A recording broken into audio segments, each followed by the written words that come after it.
สวัสดีพี่น้องทุกท่านครับผมเมนูวันบ้านชาแนลผมมาพอกันตอนเที่ยงผมมีเมนูวันบ้านมาฝากมาตอนประจำผมคลิปนี้ก็คือกันผมมีเมนูแบบบ้านมาฝากมาตอนให้เขาผมนะครับเอาแบบเบาๆผมเมนูเพื่อสุขภาพผมนะครับต้มเจือหมูสับผมนะครับต้มเจือหมูสับใส่ผักหลายๆครับผมสดน้ำมันร้อนข้าวสวยร้อนโอ้มีแห้งครับผมมาเด้อพี่น้องครับผม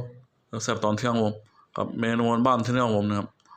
ต้มเจือหมูสับผมฮ้อนๆเลยผมสดน้ำมันร้อนข้าวสวยร้อนมีแห้งครับผมเอาแบบง่ายสไตล์ง่ายครับผมเอาแบบเพื่อสุขภาพผมนะครับกินผักหลายๆครับผมนะครับเมนูแบบบ้านๆของแท้ผมนะครับต้มจืดหมูสับผม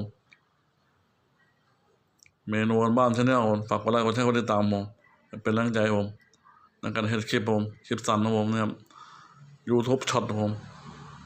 กดไลค์กดแชร์กดติดตามเลยพี่น้องได้ผมมีเมนูบ้านๆฝากมาตอนประจำผมคลิปนี้คือกันผมเมนูแบบง่ายๆสไตล์สุขภาพผมเพื่อสุขภาพผมแบบต้มจืดหมูสับผมใส่ผักหลายๆร้อนๆผมสดน้ำมันร้อนมีแห้งครับผมแบบเมนูแบบบ้านๆของแท้ผมเอาไปง่ายๆสไตล์ง่ายผมสไตล์เพื่อสุขภาพผมคลิปนี้ไว้แค่นี้ผมคลิปหน้าพบกันเดินไปน้องแล้วฝากกดไลค์กดแชร์กดติดตามผมคลิปนี้ไว้แค่นี้ผมคลิปหน้าพบกันไหมผมเมนูบ้านๆชาแนลผมกดไลค์กดแชร์กดติดตามผม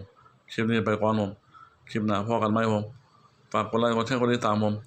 คลิปนี้ไว้แค่นี้ผมคลิปหน้าพบกันไหมเด้อพี่น้องเด้อผมขอบคุณหลายๆผมสวัสดีครับ